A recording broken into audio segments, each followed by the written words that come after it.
하나님께서 말씀하셨어요. 너희 하나님 여호와가 우리 가운데 계신 하나님이 계시는데 그 하나님께서 우리를 그 하나님은 우리 가운데 계신 하나님은 구원을 베푸시는데 전능하신 분이시고 또 너희를 통해서 기쁨을 이기지 못하는 하나님이시고 너희를 사랑하시고 잠잠히 사랑하신다.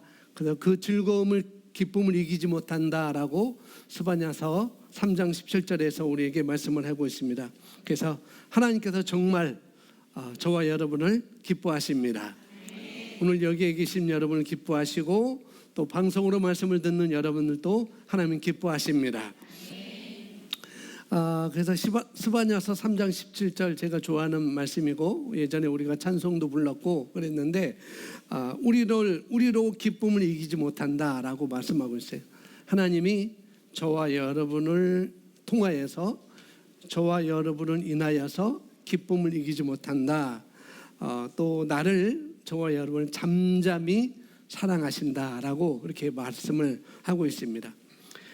그렇게 하나님께서 그냥 그렇게 잠잠히 사랑하신다라는 그 말이 그냥 조용히 사랑하신다 그런 말씀이 아니라 우리가 정말 주님의 사랑이 우리를 잠잠케 한다. 우리가 어떤 상황이 오더라도 어떤 환경에 우리가 맞닥뜨리라도 우리가 잠잠히 하도록 우리 하나님은 우리를 기뻐하신다. 그런 하나님이다라고 말씀을 하고 있습니다. 그래서 우리가 이런 삶을 살 수 있도록 어떤 상황이 있더라 하더라도 우리로 잠잠케 하시는 하나님, 그런 삶을 우리가 살도록 하셨는데 그런 삶을 살도록 하시기 위해서 살 수 있도록 예수님이 이 땅에 오신 이유 중에 또 하나입니다. 그래서 우리가 뭐 차를 새로 구입하거나 뭐 새로운 집을 우리가 구입하거나 뭐 돈을 5억이나 10억 뭐 그런 우리가 모이는 걸로만 우리가 만족을 할 수가 없다는 거예요. 새 차 사면 좋죠. 또 새 집 사면 좋죠. 넓은 집, 새 집. 또 뭐 돈이 뭐 1,000만 원이 아니라 1억, 5억, 10억을 그렇게 내가 모으고 있다고 한다면 정말 좋은 것인데 그런데 그런 모이는 걸로 우리가 만족할 수 없다는 것이죠. 가지고 있는 걸로 만족하지 마시기 말라는 거예요. 왜 그러냐면은 어떻게 내가 관리하고 어떻게 쓰느냐가 더 중요한 것입니다. 가지고 있다고 해서 만족할 것이 아니라는 거죠. 내가 어떻게 그것을 관리하고 내가 그것도 어떻게 쓸 것이냐, 그게 더 중요하죠. 이와 마찬가지로 구원도 마찬가지라는 거예요. 우리가 예수님을 영접하고 하나님의 자녀가 되었고 거듭난 그리스도인이 되었는데 그런데 구원의 실제적인 내용이 무엇인지, 내가 예수 그리스도를 통해서 내가 무엇을 가지게 됐는지, 내가 지금 어떤 신분, 어떤 위치에 있는지 그걸 아는 것, 내가 또 어떻게 내게 주신 것으로 인하여서 그 구원으로 인해서 내가 어느 삶까지 살 수 있는지, 이것을 모른다고 한다면 내가 어디에 속해 있는지, 내가 어떤 기능을 할 수 있는지 그것을 아는 것을 우리가 알지 못한다고 한다면 그러면은 소용이 없는 거라는 거죠. 내가 아무리 구원받아도, 내가 아직 그리스도 안에 있어도, 나는 그리스도 안에 있어, 난 하나님의 자녀야, 나는 거듭난 그리스도인이야 라고 아무리 말해도 그것을 이런 것들을 내가 누구이고 무엇을 가지고 있고 내가 무엇을 할 수 있는지 이런 아는 것을 내가 알 수 없다고 한다면은 그런 소용이 없다는 것이죠. 그래서 호세아서 4장 6절에 그런 말씀, 6장 4절에 그런 말씀을 하잖아요. 하나님의 백성은 망할 수 없다는 거예요. 하나님의 백성은, 하나님의 자녀는 절대 망할 수 없어요. 그런데 망하는 이유는 뭐냐? 지식이 없으므로. 어떤 지식? 하나님의 말씀을 아는 지식이 없기 때문에 하나님의 자녀임에도 불구하고 교회 안에 그리스도 안에 들어와 있음에도 불구하고 망할 수밖에 없다는 거예요. 성경은 분명히 그렇게 말씀을 하고 있습니다. 내가 누구인지를 모르는데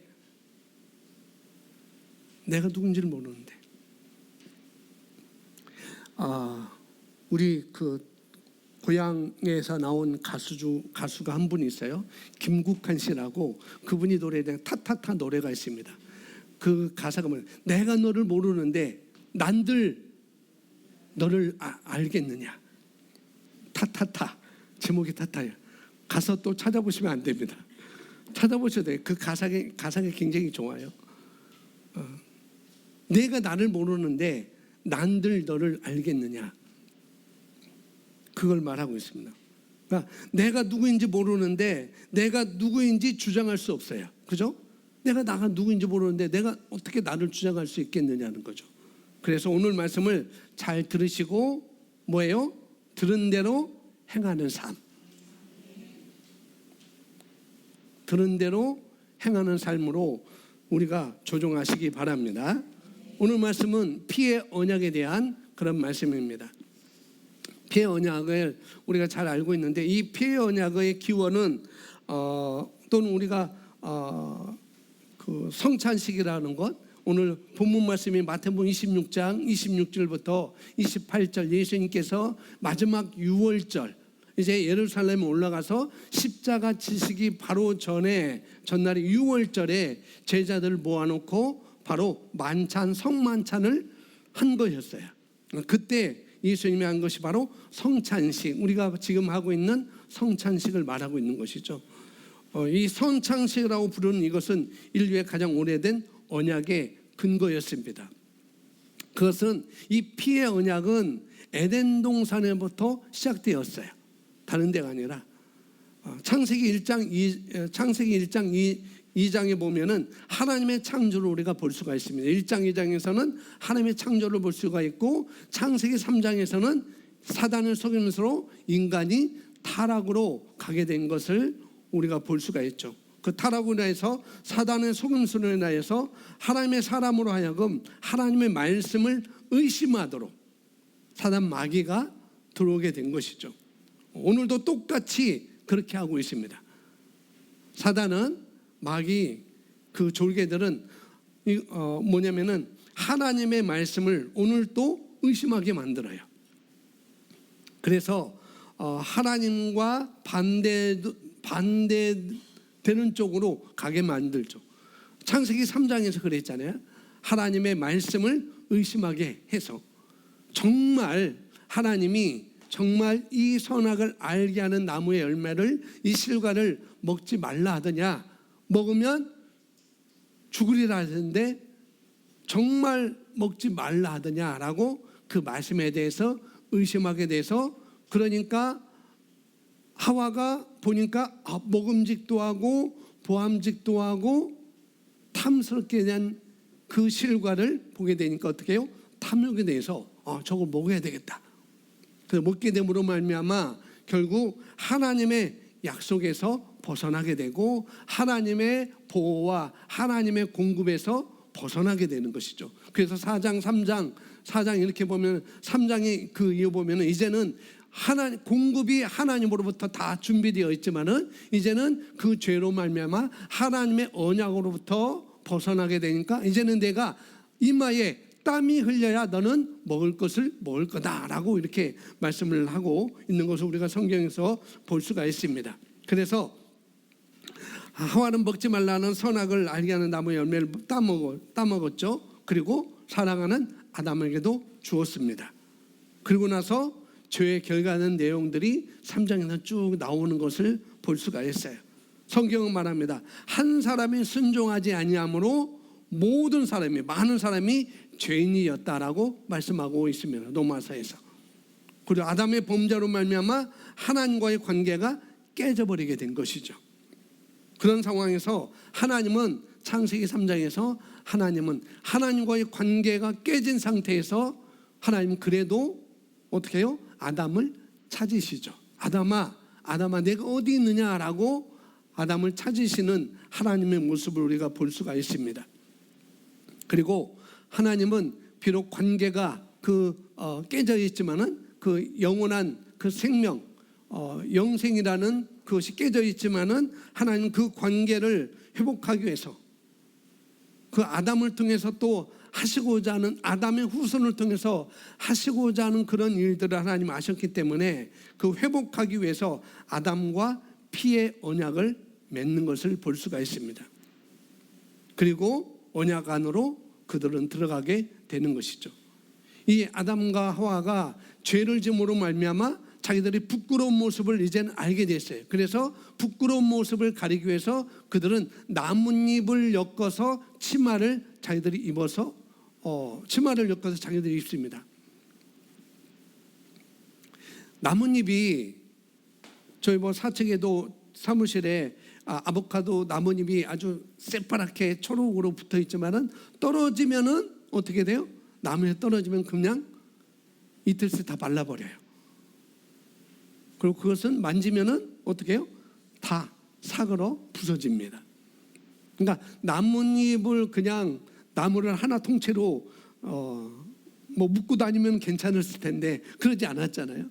나뭇잎을 엮어서 치마를 만들어서 자기들의 부끄러운 모습을 가렸어요. 근데 그게 얼마 가지 않는 거예요. 계속 해야 됩니다. 날마다 해야 되고 길어야 3일이겠죠. 길어야 또 일주일이겠고, 그럼 또 나뭇잎을 따가지고 엮어서 자기들이 입어야 됐습니다. 근데 그런 아담과 하와의 모습을 보면서 관계를 갖기 위해서 하나님은 그들을 찾아오셔요. 그리고 뭐예요? 오늘 여기 성경에 써 있는 것처럼 창세기 3장 21절에 하나님께서 아담과 그 아내에게 가죽옷으로 옷을 만들어 그들에게 입히십니다. 우리가 알듯이 가죽은 어디서 나와요? 나무에서 나올까요? 아니죠. 짐승에서 그 가죽은 나오게 되어 있습니다. 가죽옷을 만들어서 그들에게 입혔다는 것은 뭐냐면은 피를 흘렸다는 것이죠. 그래서 창세기 에덴 동산에부터 이 피의 언약이 시작된 것을 우리가 볼 수가 있습니다. 이 피의 언약은 바로 하나님으로부터 시작되었습니다. 그리고 인간이 복음을 막론하고 그 언약을 행해왔어요. 이 피의 언약을 행해왔습니다. 사람들이 다른 이와 피의 언약을 맺는 이유가 있는데요. 여기서는 먼저는 강한 부족이 약한 부족 근처에 살고 있으면 약한 부족은 자기 부족의 보존을 위해서 어떻게 해요? 멸절될 위험이 있기 때문에 그 강한 부족과 뭐냐면은 피의 언약을 맺습니다. 또 하나는 동업과의 관계에서 어떤 두 사람이 동업하는데 사업 동업관계로 들어가는 것은 둘 중 누구도 상대에게 해를 입히지 않는다는 조건하에 피의 언약을 맺습니다. 세 번째는 뭐예요? 세 번째는 그 언약을 여기 우리가 알고 있듯이 아담이 아니고 다윗과 요나단처럼 다윗과 요나단이 헌신적인 사랑을 하기 위해서 이들은 언약을 맺는 것을 우리가 볼 수가 있습니다. 그들은 그 사람을 위해서 내가 헌신적으로 내가 사랑하겠다. 그런 약속하기 위해서 피의 언약을 맺는 것을 성경에서 우리가 볼 수가 있습니다. 그런데 피의 언약을 맺는 방법은 유대인들이나 아프리카 부족이나 아랍인들이나 시리아인들 또 발칸인들 모두 다 방식은 절차상 차이가 있지만은 그러나 세계적으로 거의 비슷하게 이 피의 언약은 다 행해졌어요. 유대인들도 그렇고 시리아인들, 이집트인들, 아랍인들 모두 다 두 사람이 쌍방이 피의 언약을 맺고자 합니다. 그들은 친구와 함께 피의 언약을 맺고자 하는 그 사람과 함께 제사장에게 함께 가요. 그리고 제사장은 어떻게 해요? 그들에게 먼저 제사장에 갈 때 이들은 먼저 선물을 갖고 나요. 여러분 축구 경기하는 거 보셨어요? 축구 경기하는 때 먼저 경기하기 전에 먼저 주장들이 나와서 뭐예요? 자기 나라의 기념품을 그걸 어떤 페널티로 해가지고 그걸 서로 교환하는 것을 볼 수가 있습니다. 그건 뭐냐면은 우리가 페어플레이 하자. 죽이는 경기 하지 말고 페어플레이 하자, 그런 의미로 그것을 교환하는 것을 볼 수가 있어요. 이 피의 언약도 이 상대방이 먼저 그 제사장에 가서 선물을 갖고 와요. 그래서 선물을 서로 교환합니다. 그렇게 선물을 교환한 다음에 제사장은 컵을 갖고 나와요. 컵을 갖고 나와서 거기에 그 컵에 포도주를 담습니다. 포도를 담아가지고 왜 포도주를 컵에 담느냐 하면은 이쪽 이 동남 이쪽 이스라엘 중동 지역은 이 땅이 석회암 토질이기 때문에 이 석회에서 나오는 물을 먹으면은 그들의 폐가 상하게 돼요. 그래서 포도주를 먹음으로 인하여서 그것을 다 어떻게 해요? 정화시키는 역할이 있습니다. 그래서 성경에서 포도주를 쓰라 한 것이 바로 그거였어요. 이스라엘은 석회암이 많이 있기 때문에 석회암물을 먹기 때문에 그것을 해소시키기 위해서 정화시키기 위해서 포도주를 써라라고 한 것이 그거예요. 그것 때문에 예수님도 성경에서 포도주 먹으라 했지 않느냐, 바울도 포도를 먹으라 했냐, 그래서 술을 먹어도 된다라고 주장하는 분들이 있어요. 그런데 거기서 사용하는 건 그게 그런 의미가 아니었습니다. 이 포도주를 한 컵을 갖고 와서 어떻게 하냐면은 먼저 한 사람의 이 팔뚝에 칼을 제사장이 가서 제사장 칼을 주면은 이 팔뚝에 자기가 칼로 구워요. 그러면은 뭐가 나올까요? 피가 나오죠. 그 피가 나오면은 제사장은 그 피를 컵에 받습니다. 아직도 피가 흐르고 있어요. 그리고 또 상대방의 팔뚝도 칼을 가지고 자기가 자릅니다. 그럼 여기도 여전히 피가 흐르게 돼 있죠. 그러면 제사장은 그 피를 받습니다. 여전히 이 사람도 여기에 피가 흐르고 있고, 여전히 이 사람도 여기가 피가 흐르고 있고, 그 흐르는 피를 컵에 담았어요. 그리고 제사장은 그걸 섞습니다. 그리고 상대방에게 먼저 마시라고 그 컵을 줘요. 그 한 사람이 컵에 포도주와 피가 섞인 그 잔을 마십니다. 한 모금 마시고 그 다음에 자기가 마신 그 컵을 상대방에게 또 주면은 상대방도 컵으로 섞인 피 포도주를 먹게 되는 것이죠. 또 어느 지역에서는 여러분 해보는지 모르겠지만은 노브샷이라고 하잖아요. 서로 이렇게. 그런데 그때도 그랬다고 그래요. 이제 우리가 서로 이 피의 잔을 먹을 때는 어떻게 하면은 서로 이 피난 이 팔뚝이 이렇게 맞붙여 가지고 우리는 피가 함께 섞인 혈맹이다, 형제다, 그런 의미로서 이렇게 또 맞대어서 잔을 마시는 그런 경우도 있다고 그래요. 그러니까 피를 섞인 피를 먹는 것은 뭐냐면은 너와 나는 이제 형제다라는 그런 언약에서 피의 언약을 하게 되는 것이죠. 그렇게 함으로 피를 나눈 형제가 되는 것입니다. 19세기 아프리카의 원정대로 갔던 헨리 스탠리 경은 아프리카에 갔을 때 이런 피의 언약을 많이 행했다고 그래요. 그리고 이 스탠리 경이 19세기 아프리카 중아프리카, 서아프리카에 가서 이 원정하고 또 그러는데 자기도 이 피의 언약을 참가했었고, 또 그들이 그 부족 간에 또 피의 언약을 한 것을 봤다고 합니다.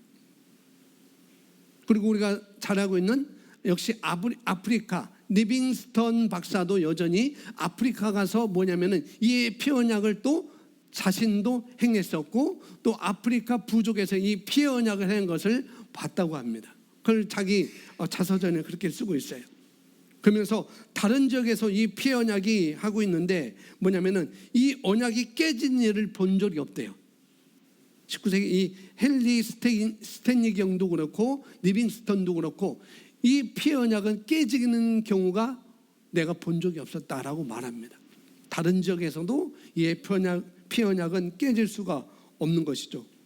뭐냐면 이 피의 언약을 깨뜨린 사람은 뭐가 되냐면 살아남을 수 없게 되는 거예요. 누구나 이 언약을 이용하거나 깨뜨릴 수가 없는 것이 된 것입니다. 만약에 이 언약을 깬다면, 상대방의 누구 하나가 이 언약을 깬다면 뭐냐면은 가장 끔찍한 저주를 공포하게 됩니다. 그 언약식에서 피의 언약을 할 때 이 언약을 깨면은 이런 끔찍한 일들이 너희 부족에게 있을 것이고 너희 가정에 있을 것이다라는 그런 공표를 하게 되죠. 그리고 그 부족은 다른 어떤 부족과도 또 언약을 맺을 수가 없어요.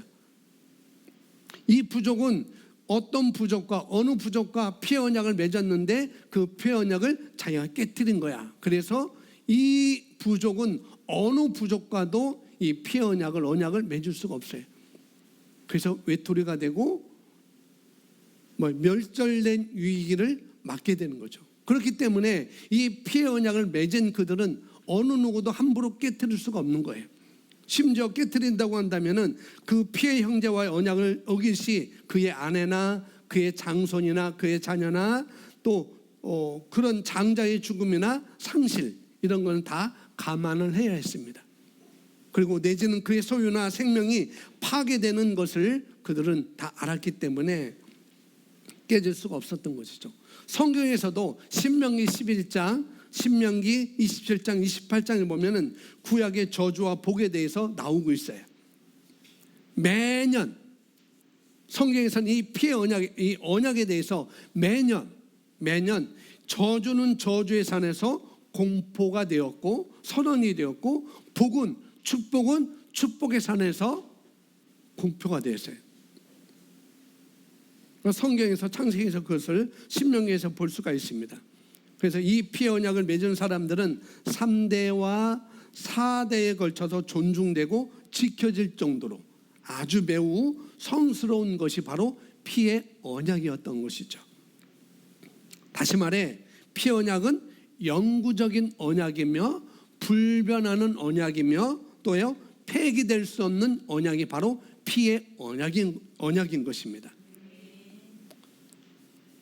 에덴 동산에서부터 이 피의 언약이 시작되었고 그 다음에 아브라함, 믿음의 조상 아브라함과 하나님이 이 피의 언약을 맺는 것을 성경에서 볼 수가 있어요. 창세기 15장 17장에서 나와 있는데요, 창세기 15장에 하나님께서 아브라함에게 내 자손이 하늘의 뭇별과 같이 많아질 거야 라고 말하고 있어요. 그리고 그렇게 말하고, 그리고 아브라함에게, 아브라함 그때는 이름이 바뀌기 전이었어요. 바뀌기 전인데 너에게 땅을 줄 거야. 어디서 어디까지 땅을 줄 거야. 창세기 12장에서 12장 이후에 그 롯이 떠난 이후에 하나님께서 내가 바라보는 땅 동서남북에 내가 보는 땅을, 내가 받는 땅을 다 내가 내게 주겠다라고 말씀하고 15장에 다시 그것을 약속하셔요. 근데 아브라함이 의심이 됐던 것 같아요. 하나님이 약속, 나에게 땅을 준다고 그랬고 나에게 자손을 준다고 말했는데 그 약속을 어떻게 이룰 것인지 하나님 그 약속에 대해서 나에게 좀 보여주세요 라고 아브라함이 말하니까 하나님께서 아브라함에게 3년 된 암소와 3년 된 암염소와 그 다음에 양, 산비둘기, 집비둘기 새끼를 가져와서 그걸 반으로 쪼개라, 그렇게 얘기해요. 그래서 아브라함이 그걸 그대로 합니다.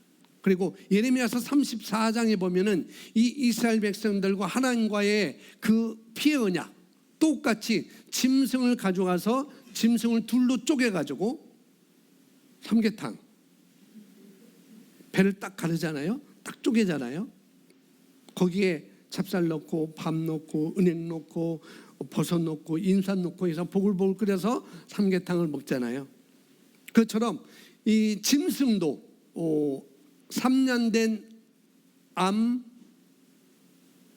송아지, 그 다음에 염소, 집비둘기, 그 다음에 산비둘기도 똑같이 그렇게 쪼개가지고 하나님께 언약식을 맺어요. 근데 창세기 15장에는 하나님이 그렇게 아브라함에게 해놓고 그렇게 쪼개놓고 뭐냐면은 그 짐승 사이로 약속의 두 사람이 지나가요.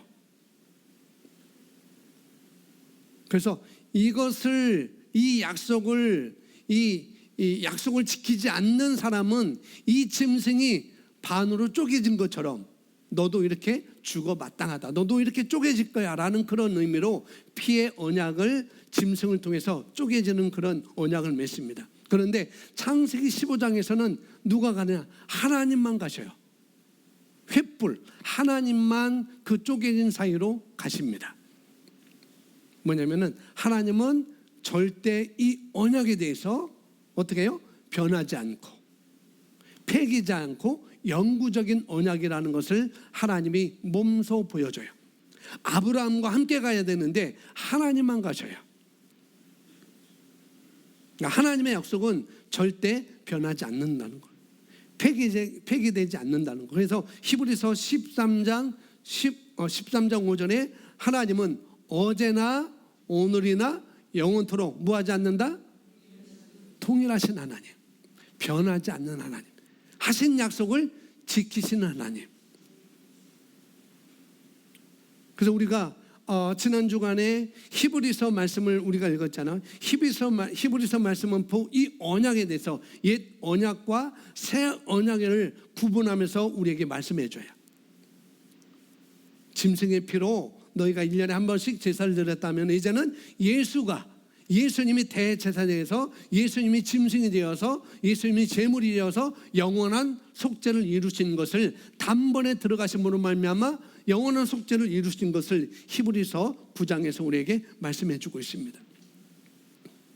그 피의 언약을 영원히 변치 않는 그것을 말씀을 해주고 있죠. 이 피의 언약에 대해서 이 창세기 15장에서 하나님이 지나가는 것처럼, 그런데 예레미야서 34장은 이렇게 너희가 약속했음에도 불구하고 너희가 이 약속을 지켰다.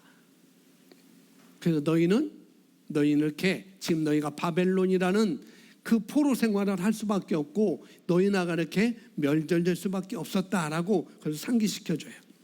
이 언약을 어기면은 이 쪼갠 고기처럼 짐승처럼 쪼개진다는 그런 무서운 의미를 담고 있는 것이 바로 아브라함에게 약속하셨던 그 피의 언약이었습니다.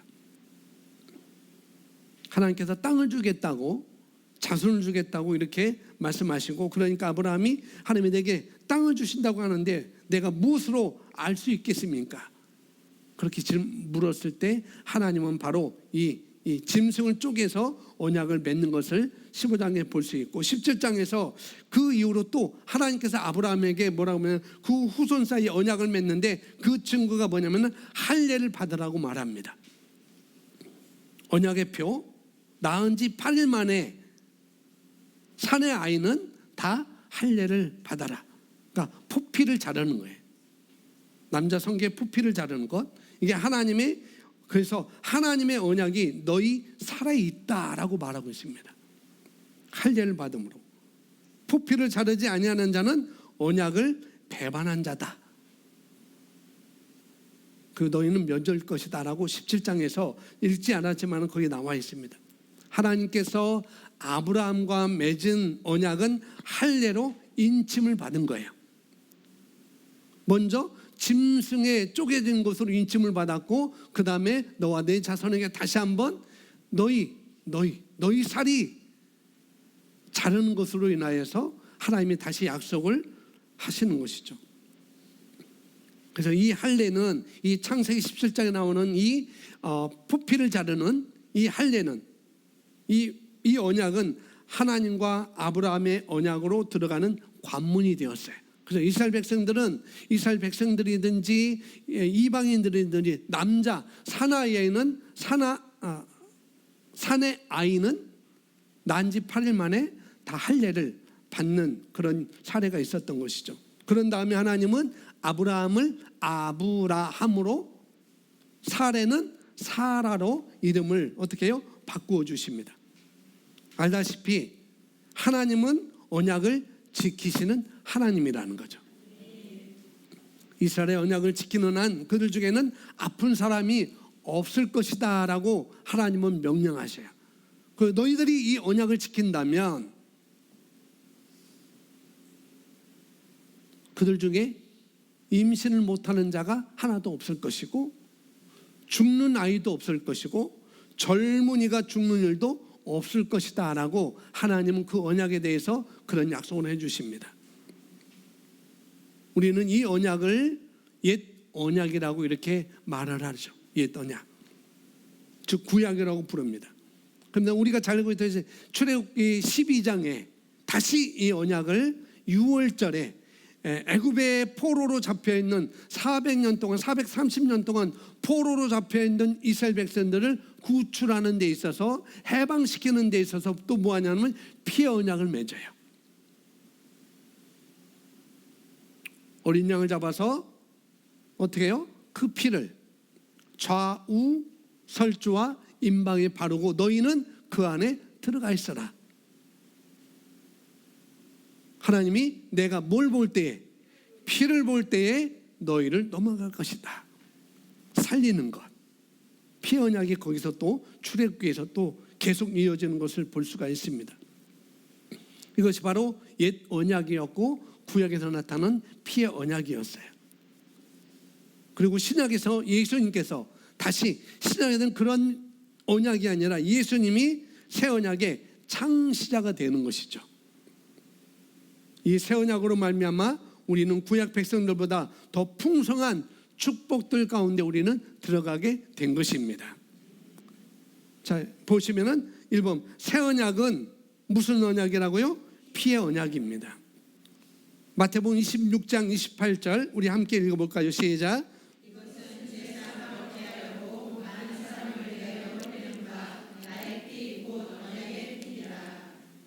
누가복음 22장 20절 저녁 먹은 후에 잔도 그와 같이 하여 이르시되 이 잔은 내 피로 세우는 새 언약이니 곧 너희를 위하여 붓는 것이라.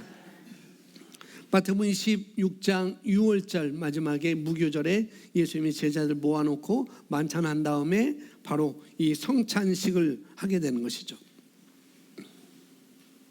이것은, 이 성찬식은 죄사함을 얻게 하려고 많은 사람을 위하여 흘리는 바 나의 피 곧 언약의 피다라고 말하고 있고, 누가복음 22장에는 그것은 내 피로 세우는 새 언약이다라고 말하고, 그래서 새 언약은 뭐예요? 피의 언약인 것입니다. 새 언약은 피의 언약이다.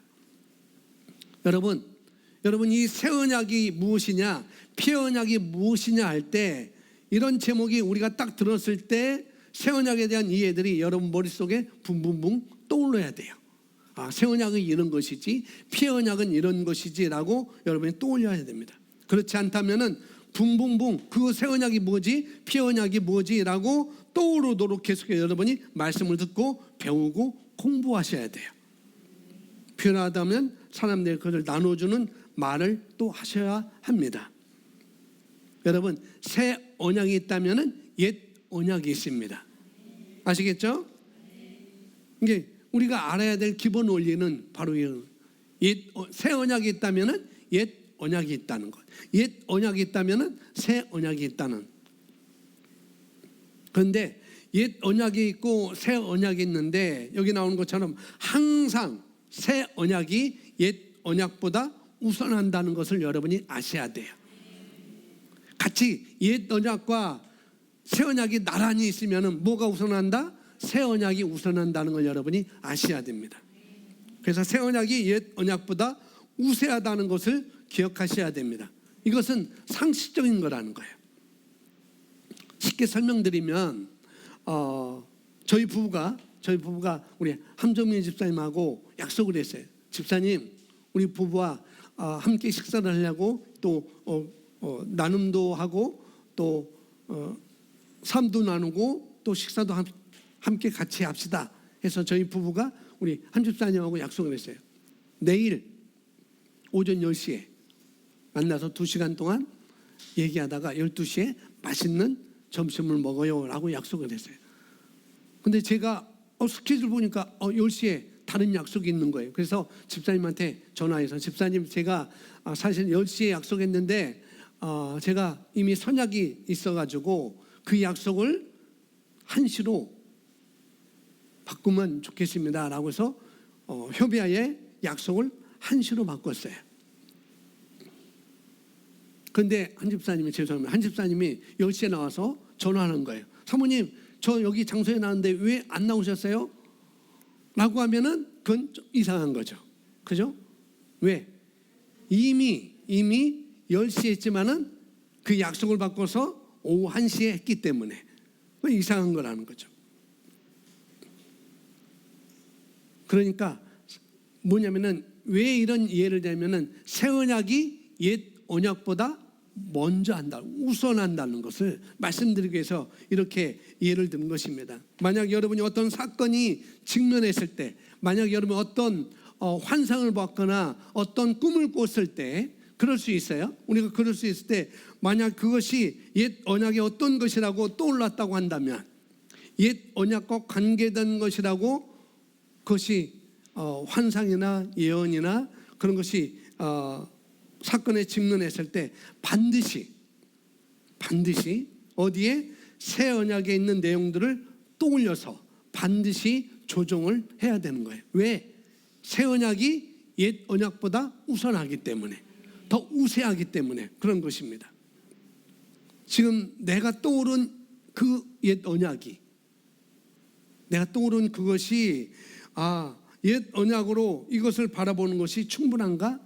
아니라는 것이죠. 그래서 저와 여러분은, 그래서 우리가 히브리서 우리가 읽었는데 히브리서 성경 내용이 바로 그것이라는 거예요. 옛 언약보다 새 언약이 우세하다는 것. 옛 언약은 매년 해년마다 짐승을 잡아서 하나님께 제려서 나의 죄를 속죄했지만은 이제는 어떻게 해요? 새 언약의 예수님이 단번에 들으심으로 말미암아 영원한 속죄를 이루셨다는 것, 그걸 말씀하고 있습니다.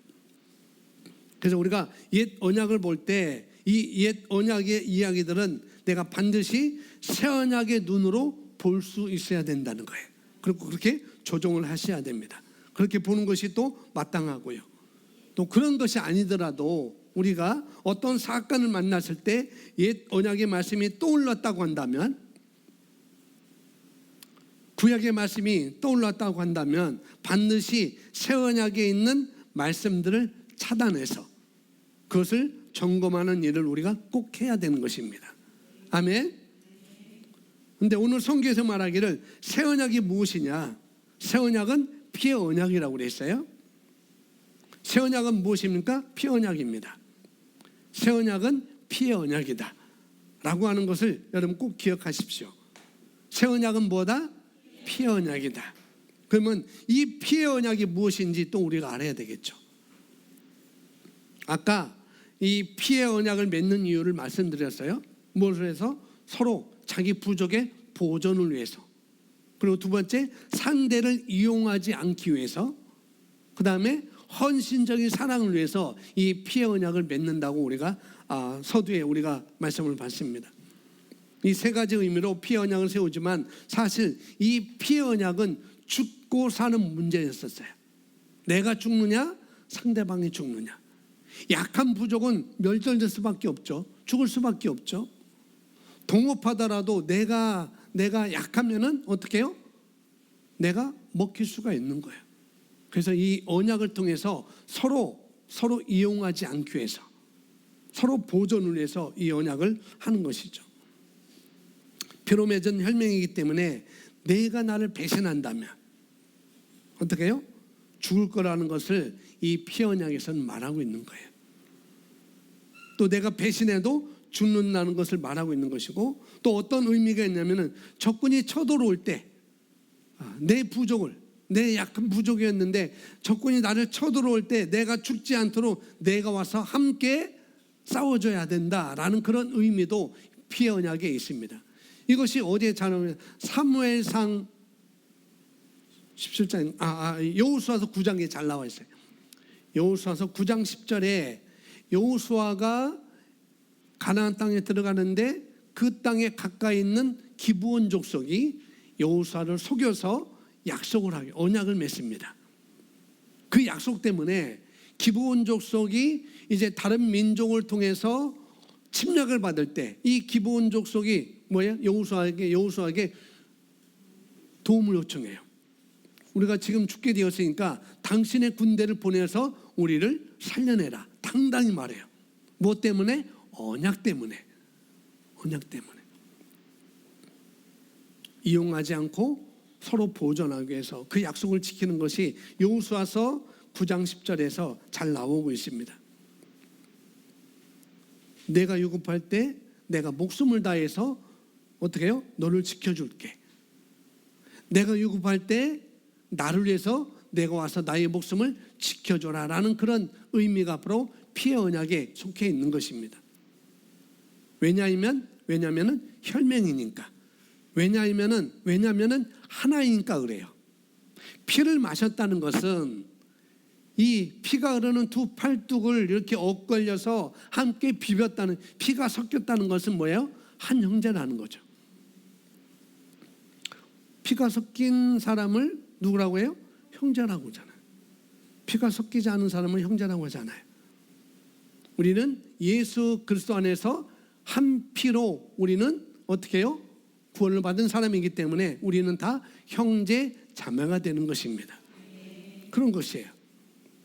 그래서 새 언약은 무슨 언약이라고요? 피의 언약이고, 피의 언약의 핵심은 뭐예요?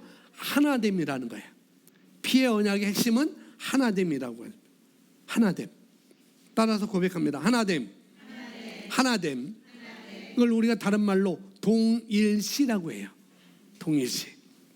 피의 언약은 무엇이라고 합니까? 주님과 내가 하나됨을 말하고 있는 것입니다.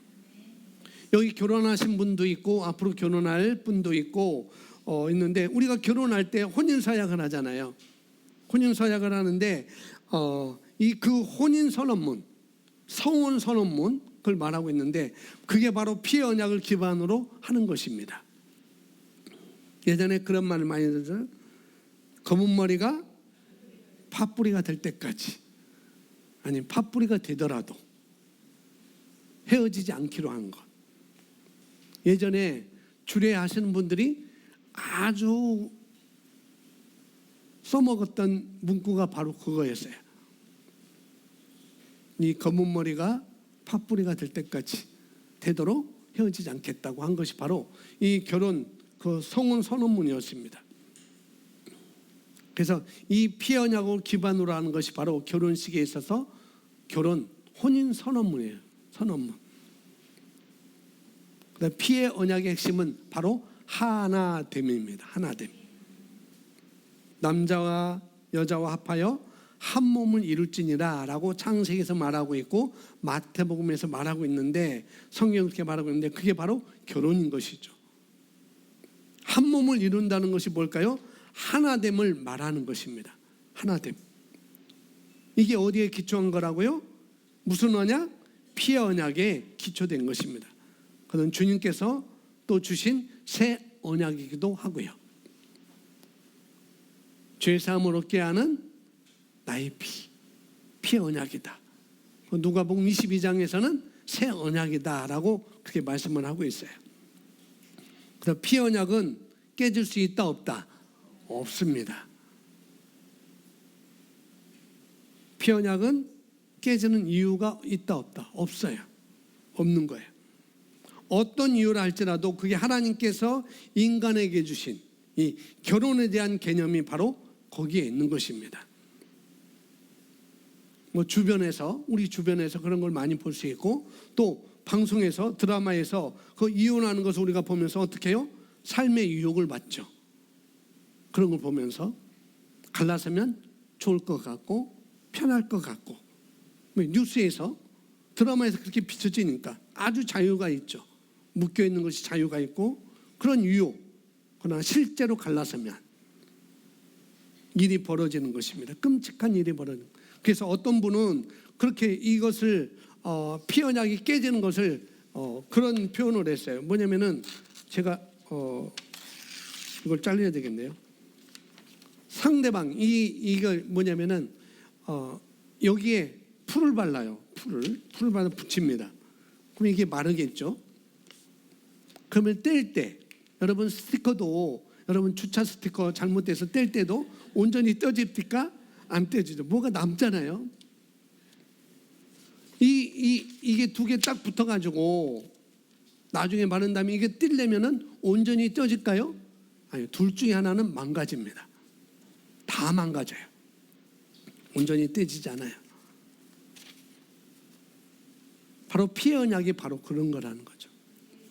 결혼이라는 것이 바로 그런 거다. 성혼 선언문이 바로 그런 것이다 라고 어떤 분은 그렇게 말합니다. 갈라지면 끔찍한 일이 벌어지는 거죠. 떼려야 떼질 수 없는 거죠. 떼면은 끔찍한 일이 벌어집니다. 어느 한 군데가 상처 나든지 둘 중에 다 상처가 나든지 그렇게 되는 거예요. 그리고 이것을 누가 봐요? 내 자녀가 그걸 봐요. 나에게는 상처가 아닐 수 있는데 자녀에게는 그것이 아주 큰 상처가 되는 것이죠. 그리고 그것이 자녀의 결혼 후에도 그것이 또 그렇게 될 수가 있다는 것. 그걸 많이 볼 수가 있어요. 그러니까 피해 언약을 우리가 모르니까 잘못도 하고 실수도 하지만 반드시 그것을 알아야 해요. 부부들에게 또 결혼한 예비 부부들에게 알려줘야 하고 그런 의미가 있는 거예요. 그런 의무가 우리에게 있는 것입니다. 그래서 결혼 코칭 받는 것, 부부 코칭 받는 것 상당히 중요합니다. 이혼이라는 것은 인간들이 만들어낸 인간들이 이유를 만들어 붙였지만 그건 하나님의 사랑을 모르는 사람들이 그건 만들어낸 거예요. 왜? 자기들이 편해지려고, 내가 편해지려고 그렇게 한 일이지. 그러나 그럴 수 없는 거라는 거죠. 피해 언약은 깰 수가 없는 거예요. 이미 결혼하신 분도 계신데 앞으로 결혼하실 분도 계실 텐데 이 생각에서 벗어나면 안 됩니다. 그래서 이것을 이해하고 결혼해야 되고 이것을 이해한 사람과 우리가 또 결혼해야 되고 우리 청소년들, 청년들 앞으로 결혼할 청년들은 여러분 이것을 이해했는데 여러분이 이걸 이해했어요. 아, 이건 깨질 수가 없는 거구나. 이건 뗄래야 뗄 수가 없는 거구나. 떼면은 다 상처받는 것이고 끔찍한 일이 벌어지는구나 라고 여러분이 이해했는데 그러나 여러분의 배우자가 이걸 이해하지 못했어요. 여러분들은 확실한데 이 언약이 여러분 확실한데 그러나 배우자는 예비 신랑은 예부 신부는 그걸 몰라요. 그럼 뭘 요구하겠어요? 기분 나쁘다고 속상하다고 성격이 안 맞는다고 뭐 하겠어요? 얼마든지 이혼을 요구할 수가 있는 것이겠죠. 끔찍하잖아요. 그렇죠? 네, 그럴 수 없는 것을 그렇게 그래서 요즘 TV에서 찾아 나온 게 뭐예요? 배신하고 그러는 것을 볼 수가 있습니다. 앞서 말한 것과 똑같죠. 피해 언약이 깨지니까 죽이고 싶을 정도로 그게 미움이 가는 거예요. 고통이 있는 거거든요. 그런데 그걸 지킨다는 생각을 못하는 거죠. 왜? 이런 배움이 없으니까. 여러분 이런 올바른 인식을 딱 가지고 있으면 무슨 일이 있어도 흔들릴 일이 없어요. 피해 언약을 여러분이 갖고 있으면. 상대방도 이런 진리를 알면 좋은데 몰랐다 하더라도 나는 흔들릴 수 없는 거예요. 왜? 나는 알고 있으니까. 그리고 내가 흔들리지 않으면 대부분 다 막아낼 수 있어요. 내가 흔들리지 않으면 다시 회복될 수도 있고요. 그런 것입니다. 물론 서로 알면 그것처럼 든든한 것, 단단한 것은 없습니다.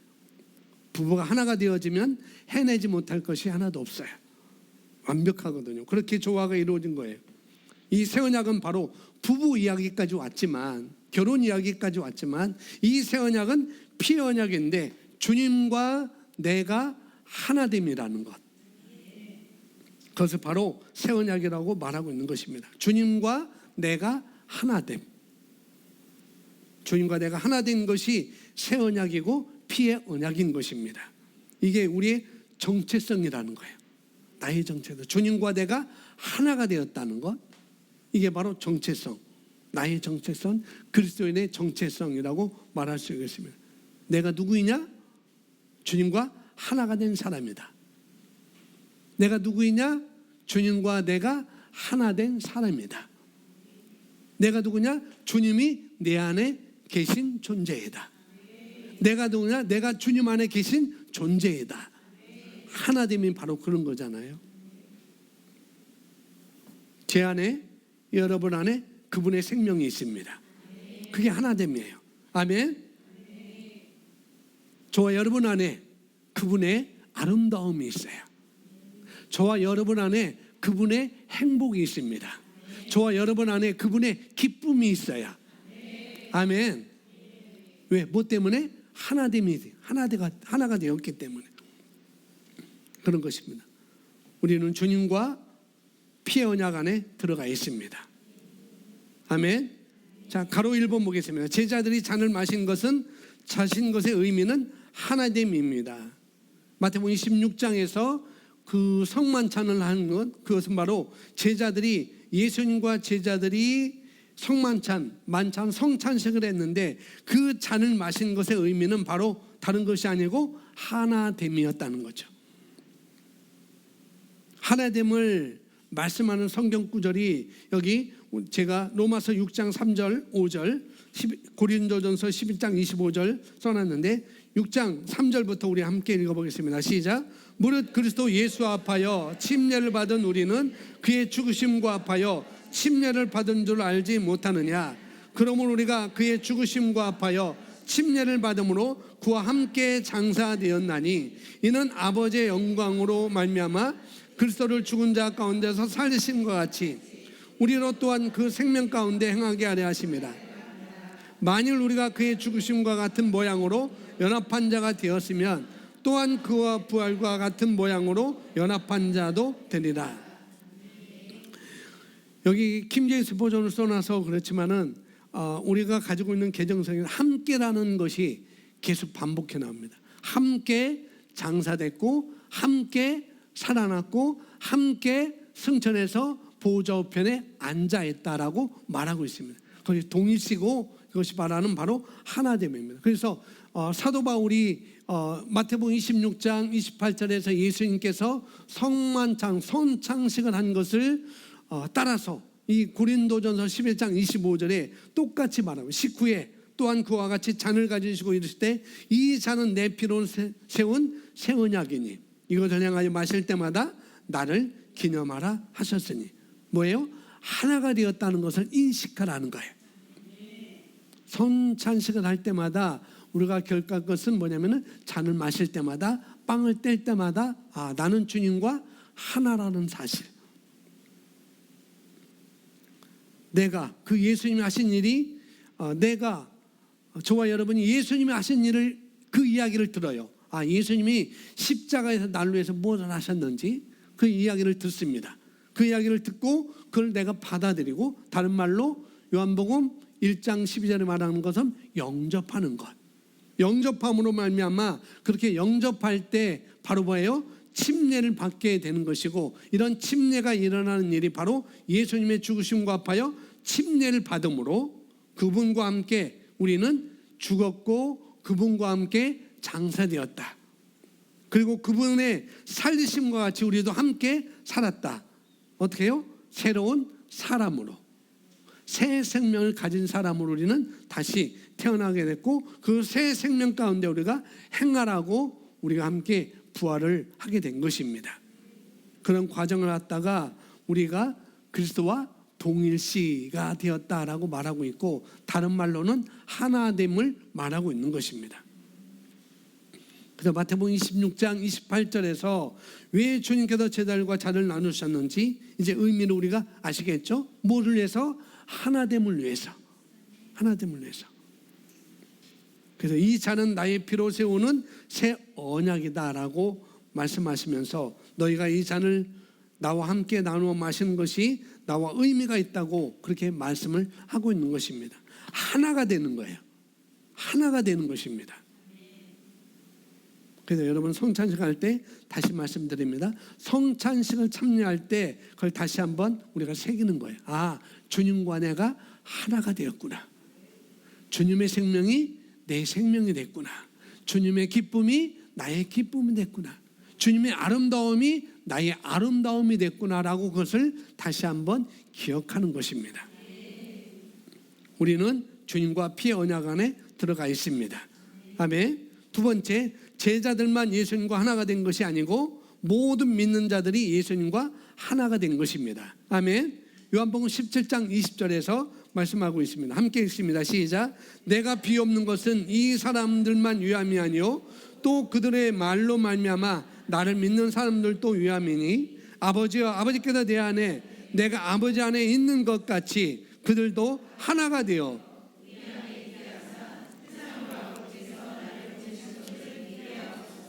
아멘. 그들도 다 뭐가 돼요? 하나. 내가 아버지 안에 있는 것 같이, 아버지가 내 안에, 내가 아버지 안에 있는 것 같이 그들도 제자들을 통해서 구원을 받는 그 시대, 제자들 이후에서 많은 믿음의 사람들로 인하여서 구원을, 그 소식 듣고 구원받는 우리들까지, 그리고 다음 세대까지 뭐예요? 다 하나가 돼요. 그래서 우리는 예수님과 하나가 되었습니다. 주님과 하나됨이 새 언약의 핵심이라고 이야기를 하고 있고, 주님과 하나 되는 것이 무엇이냐? 이거 된 거죠. 주님과 하나가 되는 것 뭘까요? 주님과 하나가 되는 것, 다른 것이 아니라 말씀과 내가 하나가 되는 것입니다.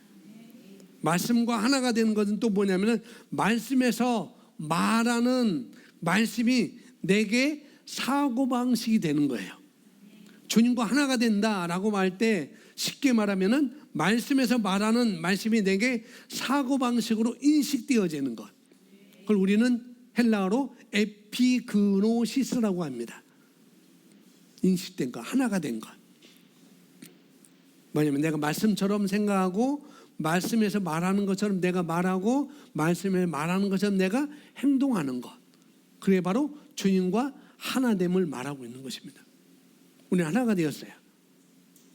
그래서 우리는 충분히 말씀에서 말하는 것을 우리는 말할 수 있고 생각할 수 있습니다. 아멘. 지금 제 오른쪽 눈이 자꾸 뭐가 검은 점이 생기고 그래요. 아마 휴가 갔다 와서 제가 눈을 잘못 사용해서 그런 것 같아요. 왼쪽은 괜찮아요. 오른쪽이 지금 뭐가 왔다 갔다 하고 아지랭이가 피고 검은 점이 이렇게 생기고 그래요. 이게 수요일부터 생겼습니다. 그래서 하늘 안과에 내가 전화해서 이 원인이 뭔가, 그래 내가 치료를 받아야지 라고 생각을 했어요. 근데 제가 어떻게 할게요? 선포하기 시작했습니다. 오른쪽 눈은 왼쪽 눈처럼 아무런 이상이 없이 뭐가 왔다 갔다 하지 않고, 지금도 뭐가 왔다 갔다 해요. 여기 왔다 갔다 않고 정상이 될지어다. 왜? 말씀에서 주님과 내가 하나가 되었으니까.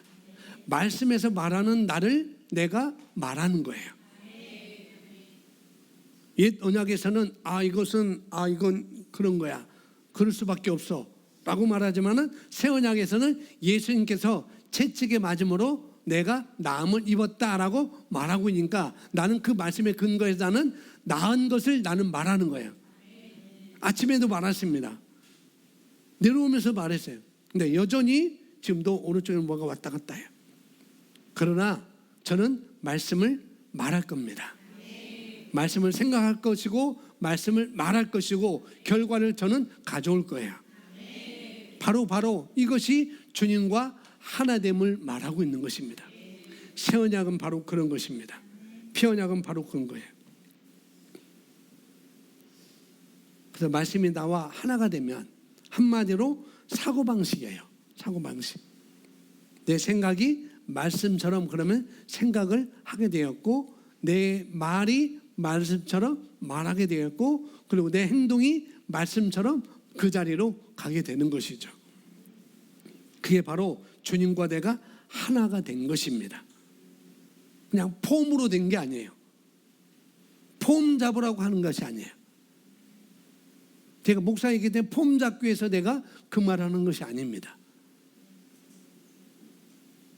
저는 주님과 하나님, 이 말씀을 준비하면서 주님과 하나됨이 무엇인지를 제가 알았기 때문에, 다시 한번 알았기 때문에 그렇게 말하는 거예요.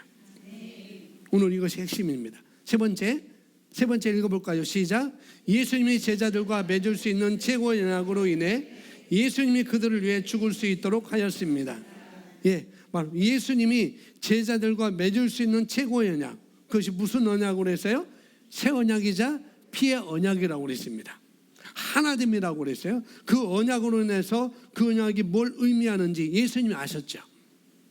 이 새 언약이 무엇을 의미하는지, 예수님이 죽으심으로 인하여서 우리에게 주어지는 그 새 언약이 무엇인지를 예수님이 아셨어요.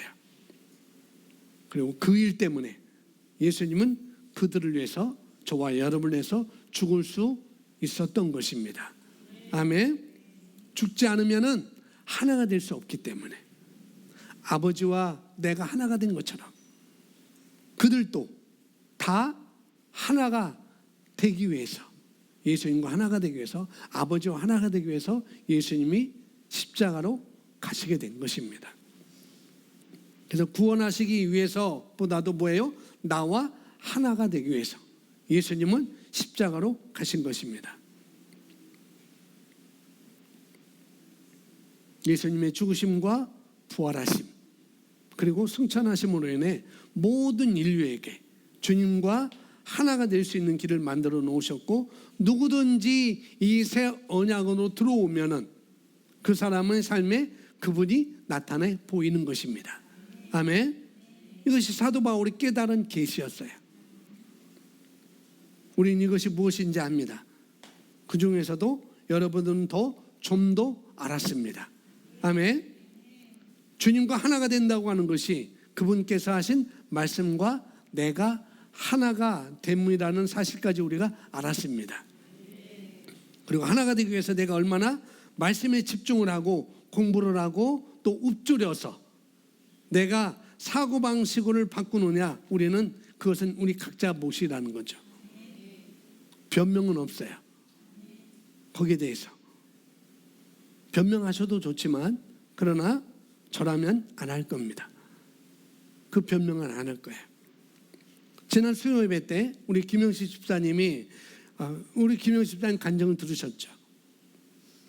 저도 휴가지에서 들었습니다. 아주 짧게 편집을 해서 그랬지만 아주 11분 몇 초에 아주 액기스로 간증을 참 잘해 주셨어요. 못 들으시는 분 꼭 들으시기 바랍니다. 11분이에요. 금방 지나갑니다. 아주 구수하게 구수한 목소리로 간증하셨기 때문에 거시기 소리가 안 나와서 조금 그랬지만 아주 재밌게 들었어요. 그래서 오래전부터 우리 김 집사님 한번 고백을 하게 되는 것, 말씀을 경청하고 시청하고 그런 부분을 한번 은혜를 나눠주면 좋겠다, 그런 마음이 예전부터 있었어요. 그 기회를 우리 한 집사님한테 먼저 드렸고, 두 번째로 우리 김 집사님이 하시게 됐는데, 정말 그렇습니다. 목표가 무엇인지, 어떻게 해서 이 딱딱한 머리, 목사님 저는 머리가 딱딱해서요, 목사님 저는 머리가 반들반들해서요, 도저히 말씀 들어도 고백해도 도저히 안 돼요. 그런 핑계 대지 마십시오. 머리가 굳었다면, 머리가 반들반들하다면 어떻게 해요? 머리가 굳다면 가루를 만들어서라도 말씀을 우리가 고백하고 읊조려야 되죠. 뭐예요? 그게 말씀과 내가 하나가 되는 거예요. 아멘. 여러분이 원하는 걸 먼저 깃발을 꽂아야 됩니다. 뭘 꽂아야 된다고요? 깃발을 꽂아야 돼요. 깃발. 그리고 그 깃발을 보고 가야지 도달할 수가 있습니다. 우리가 어떤 말씀을 들을 때 안 될 만한 이유가 많이 있을 거예요. 분명히 고백하는 것, 말씀을 녹취하는 것, 말씀을 기록하는 것, 우리 청소년 아이들도 그런 거 많이 있지만은 근데 정말 우리 학생들에게는 생명과 같은 스마트폰 바꾸는 아이들이 굉장히 지금 많이 있고 있는데 정말 어떤 분이 그래요. 이 스마트폰을 바꾸는 것은 죽는 것과 같다, 그렇게 말했어요. 근데 우리 승우가 결단했대요. 주영이도 그랬대네요.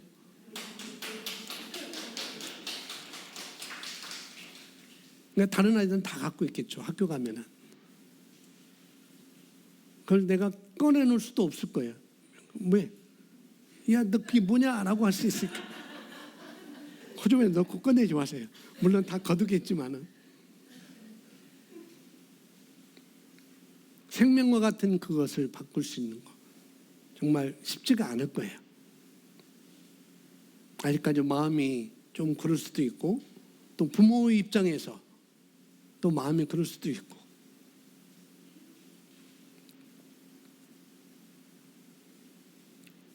그런데 아카데미에서는 그렇게 하라고 하니까 말씀을 고백하는 것, 말씀을 다시 한번 듣는 것, 말씀을 녹취하는 것, 뭐 안 될 만한 이유가 막 떠오를 거예요. 사람마다 다 다를 것입니다. 그것들을 우리 여러분 무시하셔야 됩니다. 뭐 해야 된다고요? 무시하셔야 돼요. 또 목사님 사모님이 고백의 깃발을 꽂으라고 하시네. 주일 수요일 말씀 또 녹취하라고 하시네. 이런 엉뚱한 이야기를 하지 마시고 그냥 깃발을 꽂으세요. 김 집사님 깃발을 꽂았어요.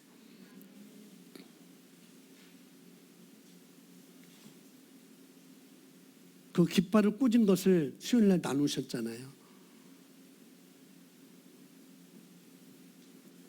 말씀 고백하라는 것, LTG 성경 읽기 하는 것, 먼저 깃발을 꽂으라는 거야. 꽂고 보여야 돼요. 깃발을 꽂기 전에 들고서나 이거 어떡하지? 이거 하다가 쓰러지면 어떡하지? 꽂았는데 쓰러지면 어떡하지? 하다가 못하면 어떡하지? 그게 아니고 그런 거 무시하시고 일단은 깃발을 꽂는 게 중요한 것입니다. 아멘. 예수 선교사관학교 다시 한번 하세요라고 하시면은 그냥 거기에 깃발을 꽂으면 되는 거예요. 죽으라고 가라고 했어요. 저희가 거기 가면 익사합니다. 한번 가보세요라고 하겠어요? 그게 아니거든요. 뭐냐면 깃발을 먼저 꽂으라고 하시는 거예요. 깃발. 뭐가 안 되네요. 이런 이야기 하지 마시고, 그래도 제가 뭐라고 한다고요? 목사님 저 이래도 안 되겠어요. 이런 이유가 있어요. 라고 한다 하더라도 저는 뭐라고 할까요? 깃발을 꽂으세요. 라고 말할 겁니다. 이 선자 사모님도 여러분에게 깃발을 꽂으라고 말할 거예요. 어쨌거나. 왜? 그게 살 길이니까. 그게 더 좋은 인생을 사는 길이니까. 자, 4번 마지막 4번 보겠습니다. 누가 십자가로 가고 못 박혔고 장사되고 일어나는가? 로마서 6장 3절 우리가 읽었는데 똑같은 것입니다. 예수님께서 십자가를 지고 가실 때 누가 십자가를 지고 간 거예요? 내가 간 거예요. 저와 여러분이 간 것입니다. 동일시라고 그랬어요. 하나됨이라고 말하고 있습니다. 예수님께서 십자가에서 못 박히실 때 누가? 저와 여러분이 십자가에서 못 박힌 것입니다. 저와 여러분입니다. 여러분이 그런 거예요. 제가 그런 겁니다. 내가 그분과 함께 내가 예수님과 함께 십자가를 지는 것이 되는 것이고, 내가 그분과 함께 장사가 된 것이고, 내가 그분과 함께 살아나서 내가 활동하는 것입니다. 아멘. 그래서 저와 여러분이 손을 뻗칠 때 주님이 함께 손을 뻗치는 거예요. 저와 여러분이 깃발을 꽂을 때 주님이 함께 깃발을 꽂는 것입니다. 내가 여기 시음복된 와 있으면 예수님의 임재가 여기 있는 거예요. 여러분 식장을 가든지, 여러분이 전도하러 송도에 가든지, 은계지구를 가든지, 백장 약국 앞에서 하든지, 그곳에 가면 주님의 임재가 그곳에 있는 것입니다. 아시겠죠? 여기 은서가 소래고에 맞지? 신촌고야? 아이고, 여기 편집하세요. 신촌고에 가 있으면, 근데 교복은 똑같은 것 같아. 색깔이 아닌가? 신촌고에 가 있으면 뭐예요? 내가 신촌고에 와 있구나 라고 은서가 예수님을 인식하는 것만큼 주님의 임재가 그곳에 있는 거예요. 아멘. 그게 바로 원리인 것입니다. 그 수준만큼 나에게, 또 내가 가르치는 학생들에게, 내가 접하는 친구들에게, 또 직장 동료들에게 나타나게 되어 있는 것입니다. 내가 인식하는 것만큼. 그래서 그걸 가리켜서 우리는 영적 성장이라고 표현하고 있어요. 아멘. 내가 말씀을 배우고 익혀서 그 계시의 말씀들이 나와 하나가 되도록 에피그노시스라고 하는 그것을 우리가 들어봤을 것입니다. 그래서 우리가 에피그노시스가 되도록 하면 되는 것입니다. 그 중에 가장 효과적인 것이 뭐예요? 말씀을 고백하는 것입니다. 고백하는 것보다 더 효과적인 게 뭐냐? 고백한 것을 내가 누군가에게 말해주는 것. 그게 더 효과적인 것입니다. 정리하여 새 언약은 피언약입니다. 그 피언약의 핵심은 뭐예요? 하나됨입니다. 누구와? 주님과 내가 하나됨이라는 사실. 그래서 저와 여러분이 가는 곳에 주님이 함께 하십니다. 평생에 너와 함께 있으리라. 항상 너와 함께 있으리라. 어제나 오늘이나 영원토록 동일하시게 우리와 함께 하시는 하나님. 뗄래야 뗄 수 없어요. 내가 깨지 않는 이상 주님은 저와 여러분에게 함께 하십니다. 어디를 가든지 어느 곳에 있든지 어떤 상황에 있든지.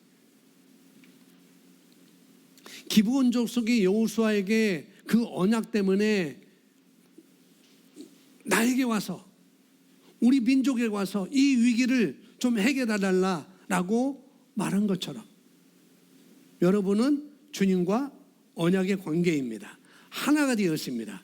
기브온 족속이 여호수아에게 이스라엘 백성들에게 그렇게 요청한 것처럼 여러분도 충분히 예수님에게 그렇게 요청하시면 돼요.